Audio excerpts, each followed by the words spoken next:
התראה, תעברי למסך, תראי מטרה. תעשי זום פנימה לשכונת נווה אפק ותמשיכי ימינה לכיוון רחוב קיבוץ גלויות. זה נראה כלקוח מהסרטים, אבל זאת ראש העין. העיר הראשונה בארץ שמצלמות סביב לה.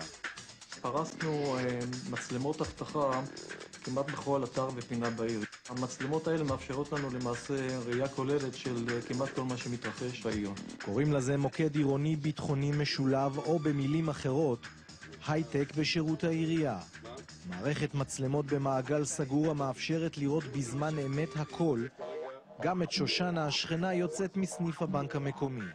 המצלמה הזאת מסוגלת להיכנס בזום פנימה עד לרמה שאנחנו יכולים לזהות מה הילדים עושים במקום. אנחנו רואים את השלבים של מתקן העץ שנמצא במקום.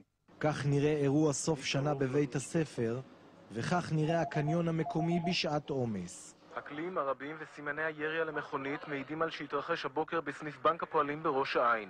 ראש העין לא הייתה שונה עד לא מזמן מכל עיר ממוצעת אחרת בארץ. מכת הפשע פגעה בכולם.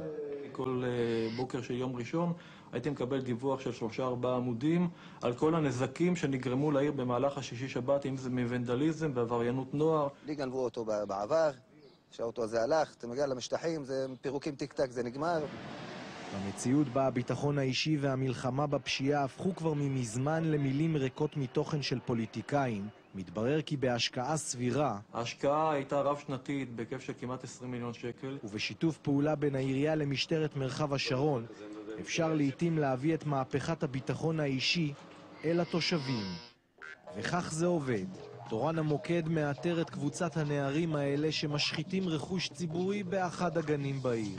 הוא מודיע על כך באמצעות הקשר לניידת הסיור המשולבת. הנערים אינם יודעים שהם כל הזמן נמצאים תחת מעקב של העין הציבורית, עד שאנשי השיטור המשולף מגיעים למקום.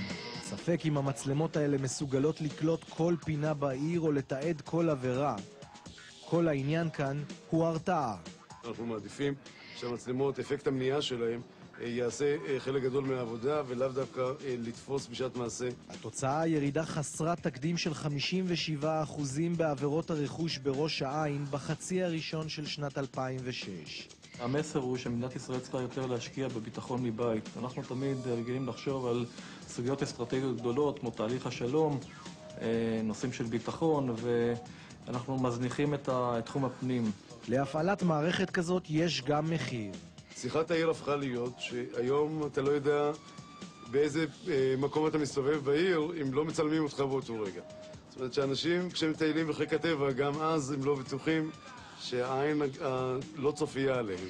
עם יד מכוונת המצלמות הרגישות האלה בהחלט מסוגלות לחדור לחיי התושבים, אבל מתברר שמרביתם מוכנים לשלם גם את המחיר הזה תמורת ביטחון.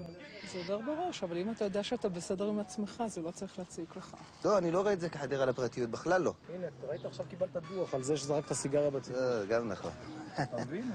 זה לא מלחיץ. לא מלחיץ, זה הפוך, זה מביא לי ביטחון, בפרט שיש לי ילדים שהם ילדים מתבגרים, אני מפחד מה שקורה היום בחוץ. הפוך, לדעתי זה טוב שעשו, זה דבר שמבורך אפילו, אני אומר.